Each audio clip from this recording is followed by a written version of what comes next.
like me. I was lost, but now I would sing a soldier like me. No one's listening to my own. Focus to me. Love your friend. Love your family. God bless the brave. Love not afraid. They don't ask for much. Just a prayer for the families. Carrying on with Fergie. Dutch is a Yorkie friend of mine. Even the you British over there I keep employed. These pictures were the ones taken during Sarah's holiday with McNeely. In Ibiza, the previous summer, one showed Sarah in Panama hat and polka dot dress, smoking up to bare-chested McNeely. I don't know who's selling the pictures, but I'm going to find out, said McNeely, confirming that they had gone missing from a drawer at his chalet in Verbier. The most damaging picture in the stolen set shows Sarah taking a bubble bath, her legs over the side and her hair swept above her head. As Fergie was such a character and had a past in the paper like the news of the world, was going to investigate her fairly thoroughly, said David Montgomery. There was a huge team involving, and Fergie was watching, and we got many bits of information about her from a variety of sources. In retrospect, I don't think she made strenuous efforts to cover up things. At Easter, the royal family met at Windsor Castle for the traditional get-together.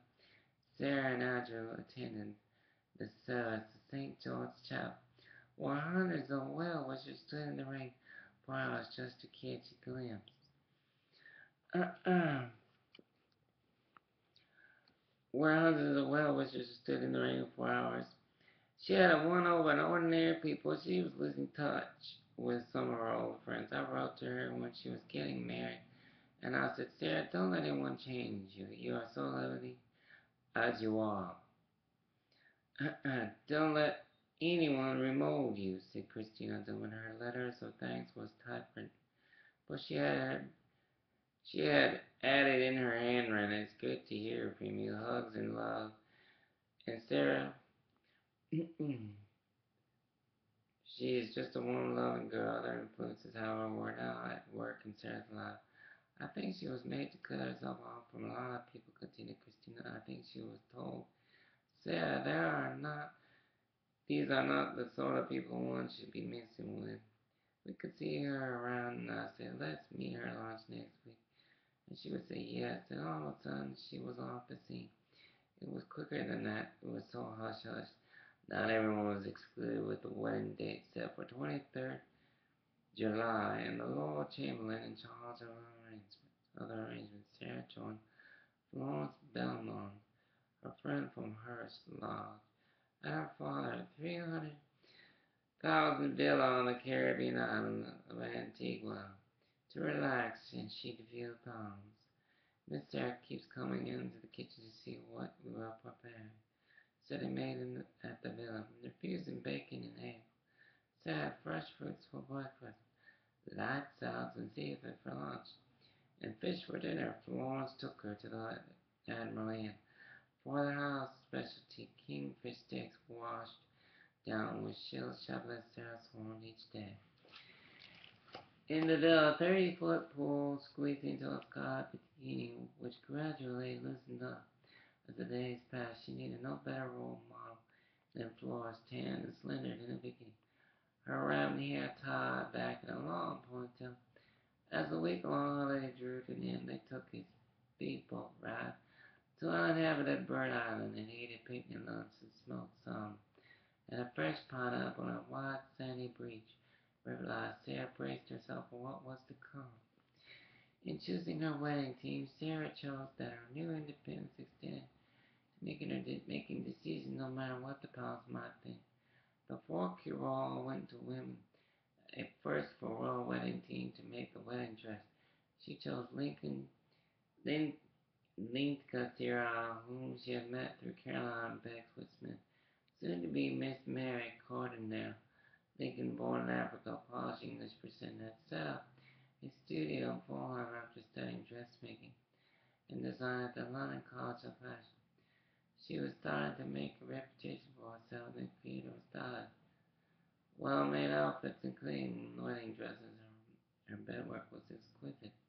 Sarah spent hours working with her one design for the wedding dress, which was like so many things associated with her name, which was style of the fashion world. For the hairdressing bouquet, she chose Jane Packer, a 20-year-old florist from Essex, who opened a shop in Marylebone with a 200 overdraft. I'd never dreamed for a moment I would be picked. She said she got the job after making up a headdress of lilies at the Valley of Blue Masquerade from the Hair for Covent Garden Gala to celebrate the Queen's 16th birthday. A few days later, Sarah called her to the palace to discuss the wedding. My ideal of a bridal booklet is what it should not be a solid lump, but she should flow. And then on the way by, so she said her design included a sprig of myrtle from Osborne House, overlooking the solid East Coast miles away, which had been grown from Queen Victoria's wedding policy in 1840. Sarah hairdresser was 28 years old, Dennis McAdam. That personable young woman whose Edinburgh bird remained intact despite constant exposure to the raucous Sloane speak of her customers. She had become familiar with the special needs or launches and interests as hairdressers to Princess Anne. Denise was responsible for the bow and jewel clips, which had great Sarah's recent hairstyles. Finally, there was a cosmetician, a 35-year-old Teresa Ferm, who believed that beauty was more than skin deep. She had studied how the body functions and how it reacted to certain cosmetic products. She preferred soft, lilac or rosier hues to the blues eyeshadow and shocking pink violet and shadow. She was to be Sarah and beautician for the day. When she got a chance in between visiting the dressmaker and rehearsals in Westminster Abbey, Sarah invited a special guest to lunch with her at Buckingham Palace. One of them was Penny Thorne, the royal ballet dancer turned astrologer. I asked her permission if I could interview her, and used her astrological profile in my book. We had lunch around a small table near the window. In the sitting room at Buckingham Palace, Sarah had a very hearty appetite. She really loved food, and we had some white wine. We tucked our way out through our cream brulee together. It was very nice. Penny tape recorded the interview, and when the copy was written, Sarah approved it in writing. Somehow she found time to do everything. Require of everyone questioned their ability to enjoy herself through. She is about to provide them with some classic hijinks that would remove any doubt. Andrew's choice of venue for his stage party on Tuesday, 15 July, was Aubrey's house at Wall Mansion Hall Park, which could keep not only the press but his bride and her friends, whom he suspected would not let the night pass as purely all-male event. Sarah did indeed plan to crash the party, and when Princess Di met her at Jane Rosberg's apartment in Belgrade for dinner, there was the plans as arranged. Palman steps into it, and John Wyvern it turned up just a policeman, said Aaron, slipped to the two spar wigs and hired uniforms. The men had brought in mischief a reconnaissance of Aubrey House, however, proved that it was impregnable to see many plainclothes and uniformed police on duty. Determined that their disguises should not be wasted, they had a fine about, so was the patrons enjoying the nightclub's gold-called ambulance were treating to the spectacle of Julie Dodds' novel in ordinary clothes, fronting themselves to the bar for a drink of 4 uniformed policemen. For a moment it seemed like a police raid, said Lewis. Lewis, the club manager, then guests obviously decided they were kissogram girls. One of the staff told him that one or even two kissogram girls might be alright, but four was a bit of an embarrassment. One of the four apologized and promised we'll be leaving soon. They drank a glass of Buck's Fizz, each giggling fit to Lewis, retreated up the stairs and escaped into Berkeley Square. The wig was hot and uncomfortable, and my feet was killing me. The shoes were 2 sizes too small, said Princess Diana. They did, however, manage to get the upper hand. When Andrew drove himself back to Buckingham Palace, he was astonished to be challenged by two policewomen patrolling the gates before he could lose his temper. He recognized Sarah and Diana. You have to have a laugh sometimes, said the Princess of Wales. To honor the engaged couples, Ronald and Sue Ferguson organized a dinner dance for nearly 800, including most of Andrew's family, and the visiting Nancy Reagan and Mark Cad. At Smith's Lawn, it was her score. It was evident she had one. A loyal and loving family, friends by the score. Her sister Jane, brother-in-law. Alex over from Australia, two grandmas, Grammy Wright and Lady Elmer, celebrated like Elton John, Billy Connolly, and Jackie Stewart, Patty McNally, all were united under the tinted roof to celebrate the forthcoming neutral. She was indisputably the one. At the height of the festival, Sarah Annie Pink Gina Fraternity all grown good took Patty McNally by the hand, guiding him through the excited throng, and introduced him to Prince Andrew. The two men chatted amicably for a few minutes. A diplomatic gesture to close suggestion that McNally was in a very nursing. It broke it home. Nancy dancing until 2 a.m. and Diana dragging Charles home. At an ungodly hour, never relaxed with the understate secure with the question insisted upon. Nancy's bodyguard kept well-meaning guests away from her table, and she was danced only one. With a lovely Prince Charles, she departed unscathed and rain-swept night in a bulletproof Cadillac. For coats of arms, Sarah chose the bumblebee, yellow and black like the Ferguson tartan. However, one on top of a Scotch thistle crossed around the Highland motif was the Moto X Adversity Felicitas Crescent. Of all the films she might have chosen, Sarah picked one up with a particular significance to someone marrying to the royal family. Napoleon Bonaparte had chosen the bee as his personal emblem for his coronation emperor of the French. The sympathy with Napoleon did not end there. As love-struck young soldier, Napoleon penned an autobiographical story about his first love, a young woman of good family. He called her Eugene. Drawing inspiration from the crest Ted Hughes, the poet Le Cornelius, $7 a year and a crate of wine, composed a song called The Honey Bee, and this in which Prince Andrew whisked his bride away in a helicopter. Fergie's fizzy champagne cocktail was the summer most refreshing drink at the Queen's Inn at Little Drummer. Little Dummer. Sarah realized it was time to get her bearings if she was not to vanish completely into the mist of Fergie and the mythical candy floss land which royal weddings fever and dreamed of. Her picture was very rare, and one of the best portraits Prince Andrew had taken of his Titan's hair prior to King, graced the cover of a glossy souvenir program. Her name was A Million Lips. Was on A Million Lips. Not everyone, however, was in awe. Jean Rook, the First Lady of Fleet Street, wrote in the Daily Express that she looked like an unbrushed red setter struggling to get out of a hand-knitted potato sack. Elsewhere, the killer bimbos just dissected every facet of her personality. That's case, kid.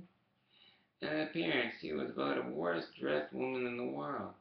Even her Barthams were compared with Andrews, and not favorably Sarah collected her thoughts and sensibility took stock. It used to be bother me when I had read criticism of me in the newspapers. Well, it bothered me.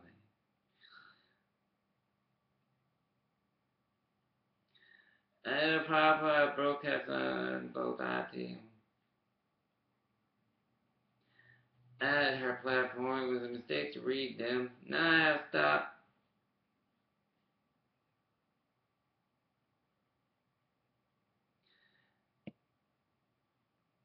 It was a mistake to read them. Now I have stopped turning the question in the wedding vows. She said, since he is going to be worshiping, all choked up and deliberately. Someone is going to have to make the decision. Let the man take the final decision, but I would think of obeying in more terms than opposing to physically obeying. I am not the sort of woman who's going to be meekly trotting along behind her husband. I'm not a person to obey meekly when I want to will stress upon. I figure a size 16 compared with Princess Diana's model like size kid on her wedding ring did not cause her concern. I did not die. I did not have a problem. A woman should have maybe trim waist, a good up top, and enough down the bottom, but not too big. Good womanly figure. She came across as positive and intention. If a little opinionated, which she admitted she was. Steadfast as ever, Ronald Ferguson opened up on the subject. The groom loves to describe Prince Andrew as a real man and admire anybody who is professional in their job. He is a really good professional, as he said on a helicopter pilot, and he proved himself the Falklands. He's also an extremely nice man. I wanted my daughter to marry someone she is really in love with. That's exactly how it can be, how it has turned out. Londoners prepare for the weddings of the year with their usual high-spirited gusto. Visitors to Capital welcome all along the Union Jack Street route where Bobby have been set up for Kumeo night party.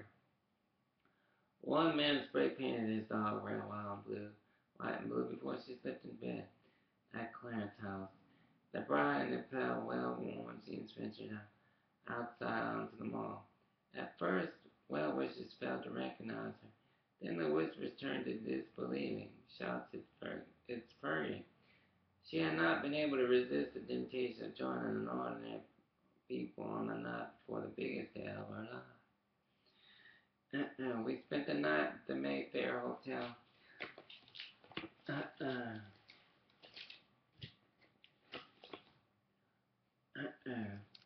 a few minutes walk down the broad strip of richly blue carpet separated Sarah from her appointment. And next in the morning, the crowd was 50 foot thick at the High Park Inn as we drove down the mall to that. Recalled Brian Morrison, we had a sticker for invited guests on the windscreen. And as we drove along, there was just an indescribable wave of happiness.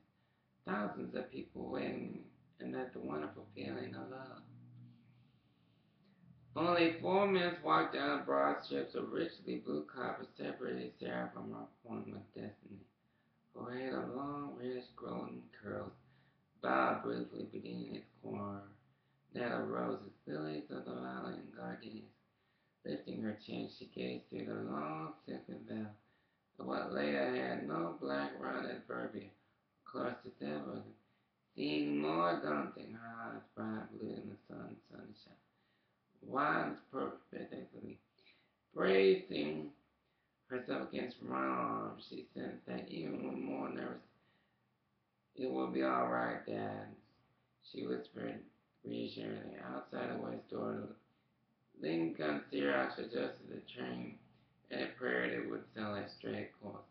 The six bridesmaids and page balls and page boys, including Prince William, who, if the monarchy survived long enough, would be crowned king and Westmaster. Eva was placed firmly in the line. A trumpet fanfare announced her presence. Twinkling wondered might have missed it. The glare from 2,000 kilowatts of television, the lightning blinded her around the world, and an estimated audience of 500 million was tuned in to watch this mooch hit Union's Lone Ranger and her Playboy friend.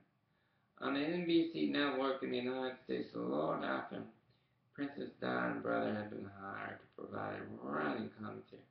Suddenly, the deeply joyous strains of Elgar's Imperial March washed over the bride, sweeping her along as she took her first step down the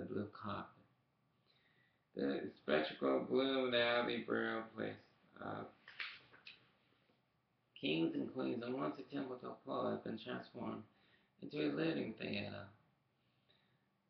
Dazzling light and rousing triumphant sound. The heavy gold plate glittered like myriad suns, and from every corner tumbled pointed and white ribbons. Do you know the way? Sarah asked her father. He nodded toward the cup. I'm following the blue, every eye fastened on the dress. There will never be another like it, she had promised them. No one was going to disagree. Not only her honeybees and his naval anchors, nor their entwined initials ensured a uniquely personal quality. The dress had one of rarity that was simply Sarah. She had chosen every silk dusted satin for the ground, a tight bodice beneath, a deep necklace entwined. Her slender was the waistline itself dropped to a V, molding her figure even more flattering. That's bad enough. The sleeves tapered down from bows on her shoulders, the pearl edge pointed beneath the elbows, flowing behind like a white string cascading from a big fan-shaped bow was the train, 17 to 6 and long and glistening with ankles.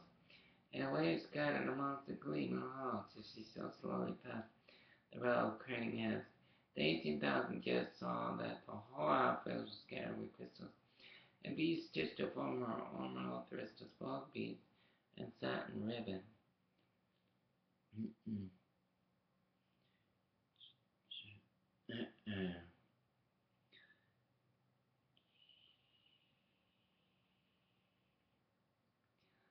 Flowing like a white string cascade from a big fan-shaped bound was trained 7 to 6 feet long, glistening with ankles and waves scattered amongst gleaming hearts as she was sailed slowly past rows of cranes. The 1,800 guests saw that the whole outfit was scattered with crystal nets stitched to form armor with crystals and beads. The bows had become her trademark.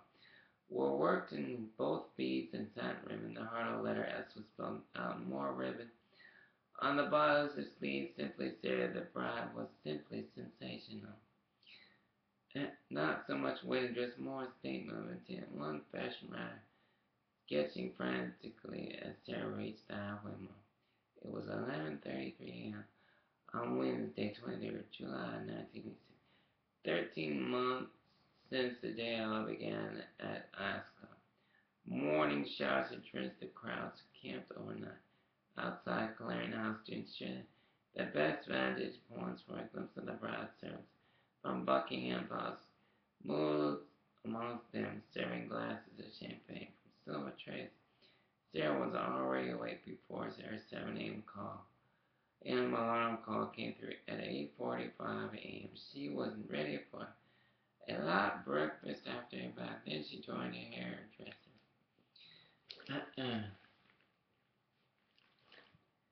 Denise McGann, beautician Teresa Farmer at 9 a.m. Lincoln Sears was ushered through a side door to basil makeup. The rich cream color of the dress called for only a light touch of cosmetics to set up Sarah's fair complexion at 9:30. Denise placed the headdress on top of Sarah's headdress and arranged the vow. Carefully, the bride began to slip into the ivory satin dress, which Lincoln had created with the help of 11 other seamstresses. The cost was $25,000.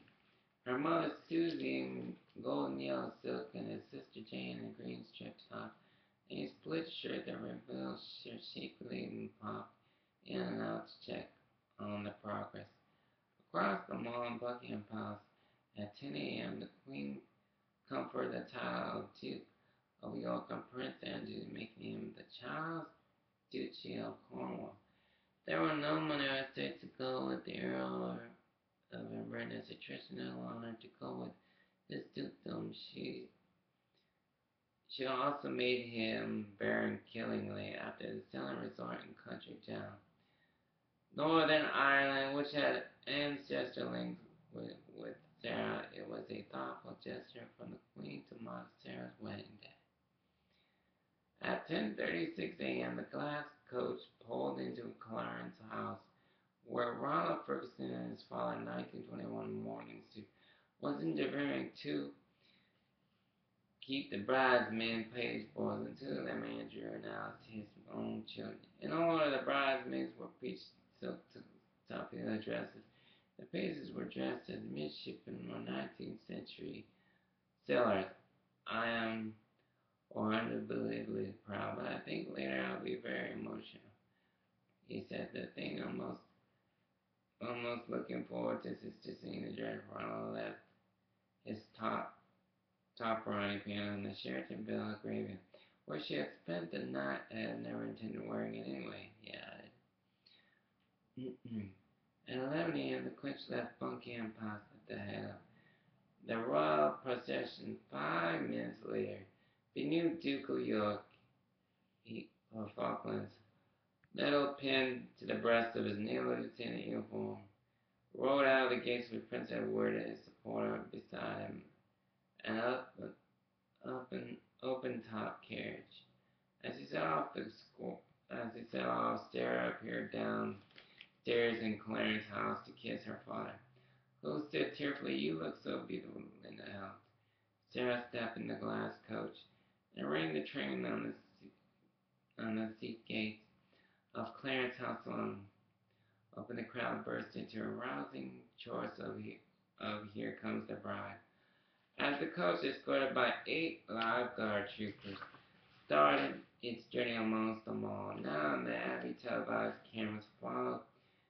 Sarah glided amongst the blue carpet, and she descended slowly toward Andrew, who was turning to the pier. Neve saw her the first time and broke into his famous grin. "You looked wonderful," he told her, and she hitched up her dress to climb the 5 steps and join him before the Archbishop of Canterbury. Dr. Robert Runyon, "Thank you, darling," she whispered. 4 years old Prince William discharged from his duties during the service. Fiddled with straps of his sailor hat, yawned and poked his tongue at one of the bridesmaids. His mother, seated between Prince Charles and Prince Anne, in the gold and pink chairs, colored visible at first. Then she did her best to suppress an almighty fit of famous giggles. Ronald, next to Susie in the bride's front row, looked straight ahead. If they exchanged a single word and went unrecorded, their own wedding had taken place 30 years ago in St. Margaret's next door, and the memories were too painful to revive on this of all days. Nor did Ronald and Hector Brabant, as handsome as ever in the pews behind, and acknowledged each other's existence. The Queen, however, had made a point of inviting Susie and Hector to the royal enclosure at Ascot, and had taken tea with them in a room of the royal box which Hector visited Smith's Lawn, where it once struck the ball so hard that it broke the scoreboard clock. Sarah had dashed up to him and kissed him on both cheeks and given him a welcoming hug. As far as relationships were concerned, some of these guests, Prince Margaret and Lord Snowdon, for instance, were already divorced from each other, and quite a few more were heading that way. Prince Anna, Mark Phillips, Jane, and Alice Markin, and Elton, Renee, John, all seek freedom from their partners in the divorce scenes. The American polo enthusiast Peter Brant, for one, who would receive a prison sentence in America for tax evasion. Sarah and Andrew thought she was nothing if it were not elaborated in their selection. Sarah had invited her to former lovers Kim Smith, Bingham and Patty McNeely, and if Sarah Jones and Canadian Beauty, she were Prince Andrew's only former sweetheart attendants. No one was saying. A Thomas Thames television camera mounted on the top of forgotten Marriott broadcast close-up pictures of a royal couple making their wedding vows. For the first time, Andrew spoke in a loud, clear voice that it was Sarah's turn. However, said, I don't want to fluff, and I won't because I work to hell. She said in Andrew's ease out Albert Christian name. When it came to the moment of delivery, she stumbled, repeating the Christian bit. Twice everybody loved her for the tiny slip what she promised to tell me. She stole a sideways glance of Andrew and he grinned again. The wedding ring, a good Welsh gold slipped in, on at the second attempt, and at the moment she became the Duchess of York, walking down the aisle on her husband's arm, and signing the register of almost heart, forgetting to courtesy to the Queen. Sarah caught Manila's eye. She gave him a cheeky wink like the last Duchess of York. The Queen's mother, bridesmaid, arranged for her bouquet to place at the home of the unknown sojourner. Andrew and Sarah, a royal diamond tiara replacing the flowers in her hair, emerged from the Abbey at 12:29 p.m. to a tumultuous welcome. They beat the rain back to Buckingham Palace. In the open tap 1902, stick landau with meant to spell.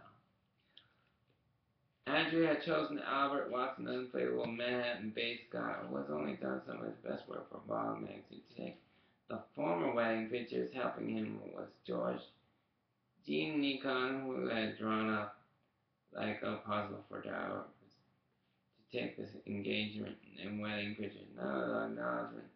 Royal photographers, Norman Parsons, Lord Snowden, Lord Litchfield was on the list. Andrew had invited Watson, whose portfolio includes Sophia Loren, Clint Eastwood, and Mark Jagger to lunch at the Buckingham Palace the year before to discuss his work. Watson had told the princess that he had a good eye for landscape. Wow.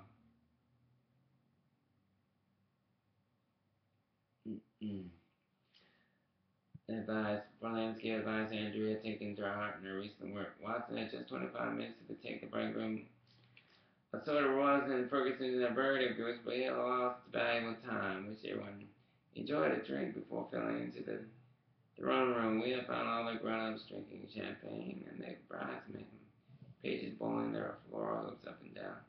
Queen's Gallery said somehow Watson managed to assemble 46 of the group had one missing. The Queen, and when I looked around, she was being helped up a ladder by assistant so she could look through the camera herself. He used a pushback hooter to attract attention. For each shot, I hit up upon the horn, which I photographed a group of 50 rather rowdy stuntmen. I had just 45 seconds to get to the main picture. Tongues had to be in, and eyes open had to be the right first time. Prince William was the main problem. His tongue would keep on coming out. When we didn't manage to get him all lined up, the vision would stop. Pulling Buckingham's her, the bicycle horn was most useful. It was the truck.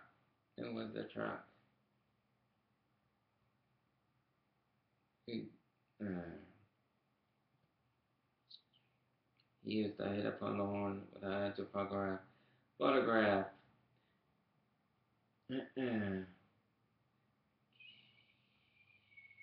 Prince William was the main problem. This tongue kept on coming out, which can of course be very appealing, but downing a bitch approaches. When we didn't manage to get them on line of pages, would start pulling the bridesmaid hair. Bicycle horns most usually did the trick. Watson got his pierce of history, and the bride and groom headed the balcony in what was in the eyes of 250,000 people packed them on the high point of the wedding, the kiss. As they were about to step on the balcony, the Queen noticed a deep red stain on the wedding dress. She bent down to inspect it.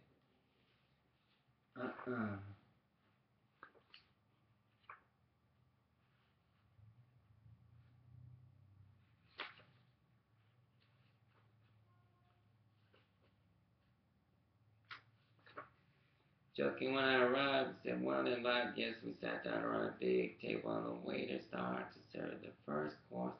Before it was finished, the door opened, and a girl, the hostess, prostitute, variety appeared. This girl came into the room, and another tardy type took her place in the doorway. Then arose expecting murmurs from other guests.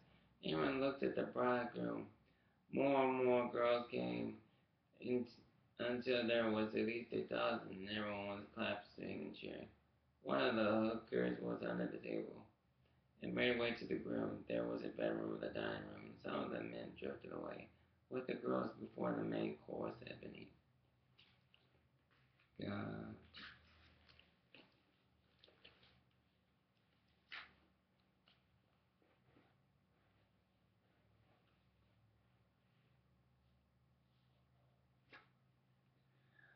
I'm gonna stop here.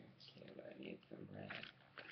And hope y'all take it easy and remember to watch your health. Remember to stay positive out there. Anybody understands what you're going through, it's God, especially in rainy weather. Get a little Irish rain here. God bless them.